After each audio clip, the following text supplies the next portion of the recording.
what I've got from the past few days. I'm used to scrolling, stopping, absorbing, thinking, interacting, reading, writing, and lately it's just been scroll, scroll, scroll, scroll, scroll.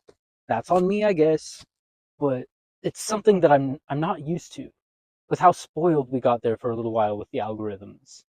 Seeing these two apps just become mostly obsolete or like nearly any day we will wake up to a very different world, whether it's total economic collapse, the grid going down, or just even no internet.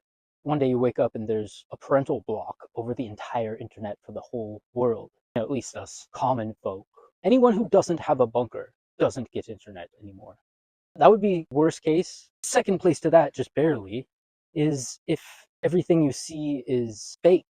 Bots, AI social media profiles, AI content, news of people who don't exist, of things that didn't happen, with no joke to it either. Complete brainwashing, lying, propaganda. And why would anybody want to do that on a grand scale? Because at a certain point, most things like that are for control or power.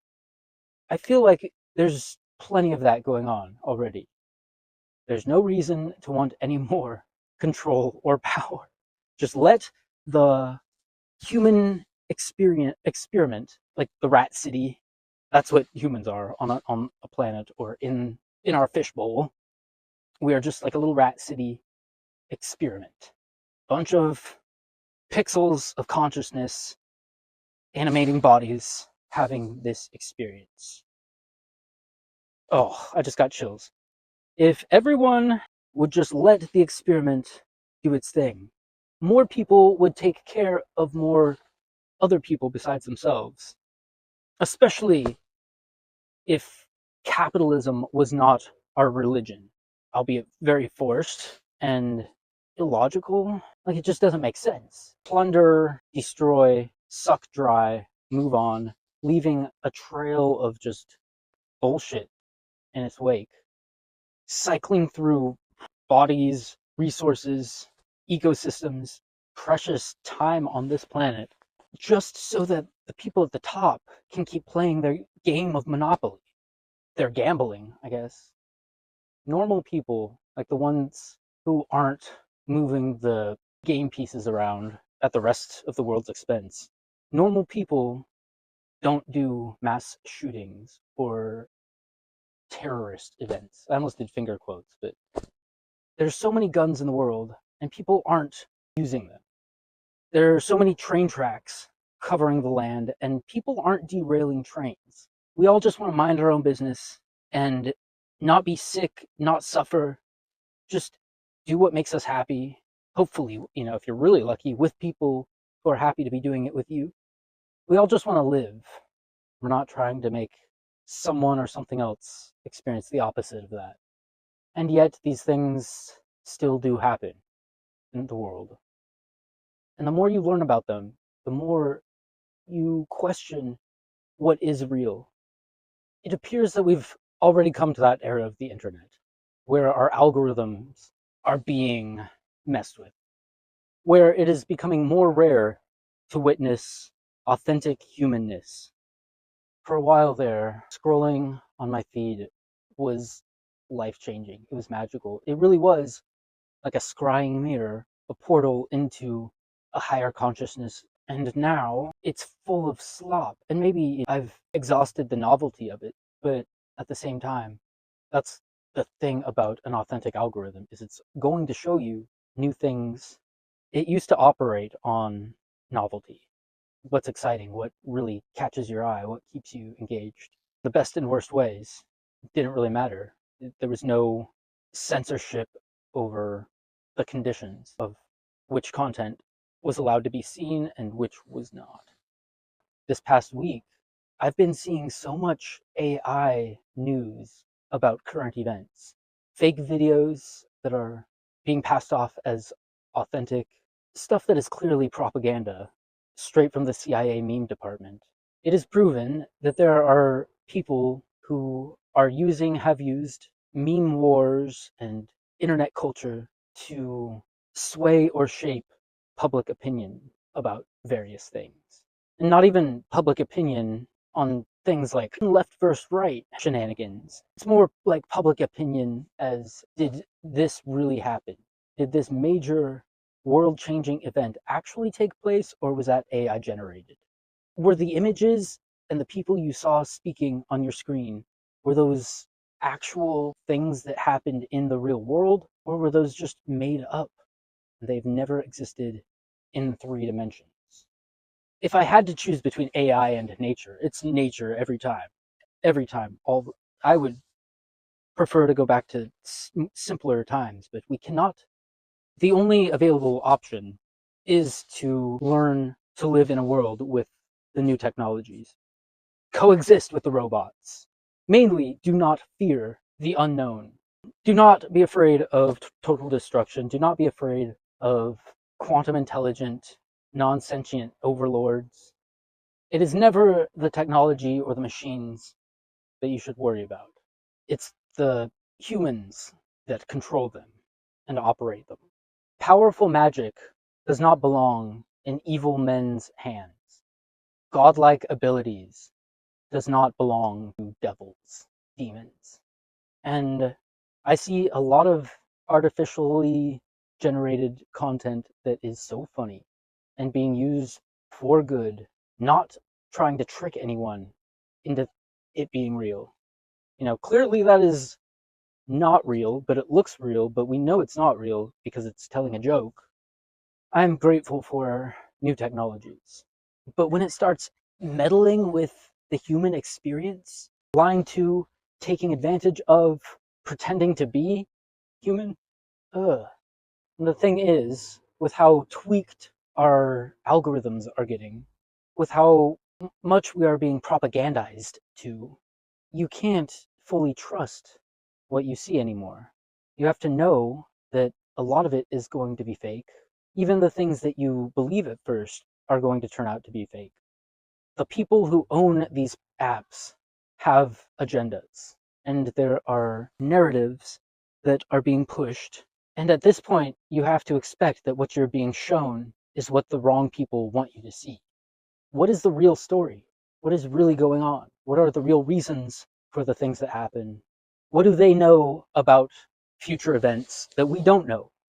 Like during the State of the Union speech, there was no mention of the plans that were going to be carried out days later, a few days later, I think.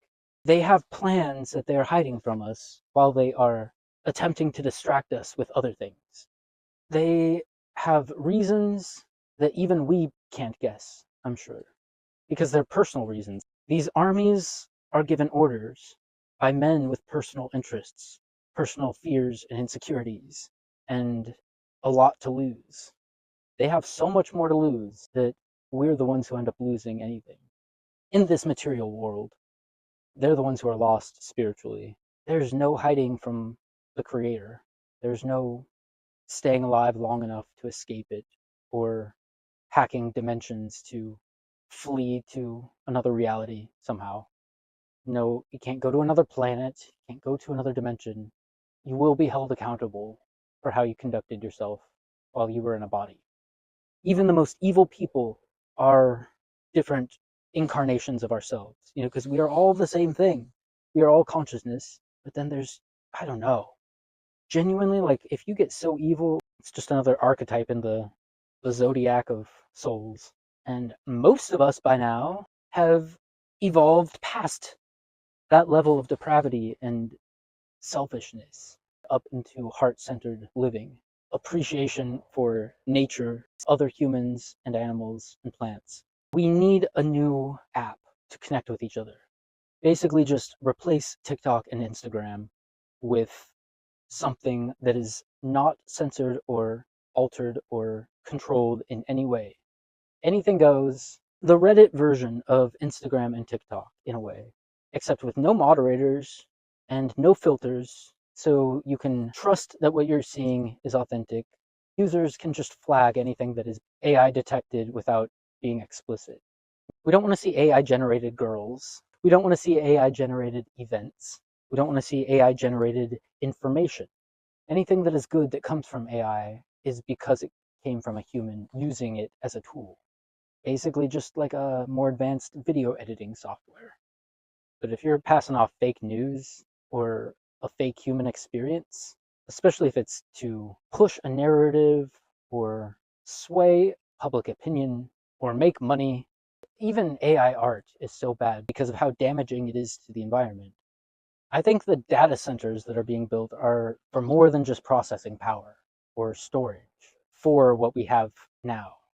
There's new technology coming that is not going to be good.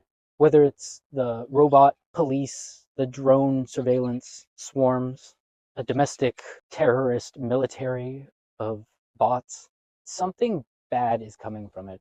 So what if they're not data centers? They're actually detention centers. Detention centers. Data centers. Dead centers.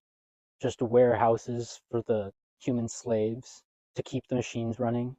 Windowless, lifeless, draining bodies until they drop and get replaced with clones. Until, there are no real people. Just transhumans, robots, and clone slaves. Why? The world really is not so bad there for a while. The past, I don't know, 20 years where a lot of, at least people in my part of the world, got very lulled to sleep, ignorantly thinking that history has come to a place where wars no longer happen, there's world peace, the dictators that we've heard about no longer come around, and we can just settle into life like this forever. It can only get better, right? That's just how first world civilization has been for a generation or two or three. Nothing bad can happen, right? The internet is not fully dead yet.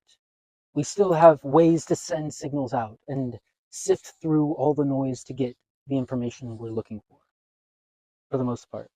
The clamp has not come down yet, but we have to figure something out before that happens. We need a new safe place to communicate and connect with each other. And even when we get that, then they'll just turn the internet and power off. But every city needs some sort of organization for people to connect with each other. The day when the power grid goes down, there's no internet. We need places to gather to be with each other. I don't want to be stuck with my family when the world starts collapsing. I love them, but they're not the people that I need to be teaming up with at this time. I need young people like myself who are called to make a difference somehow, not just hide and try to be comfortable at any cost. So I need to find people first in Oregon or Washington because that's where I am. I would like to make my way out to Arizona. I feel very called to the desert. First, I feel called to mountains in the Pacific Northwest, and then the desert. But by this time next year, who knows how the things are going to be. So, got to make stuff happen. I have to find my people. When the power grid goes down and there's no internet, or if just there's no internet and we still have power but no way to connect with each other, no cell service, no internet, that's basically the same. If you've got generators but no internet, you need people. Where is everybody in Oregon gathering? Where are we meeting up? I know there are so many of us who don't have a group of like-minded young people to team up with. And we're all so close to each other, but we need to have a place to gather when the lights go out or communications go down. Where are people in Oregon getting together when that happens? Because we need all types of people, people who know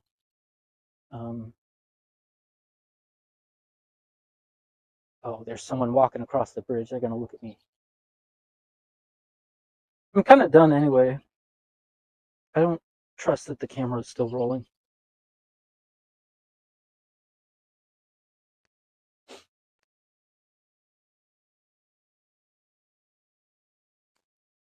No way.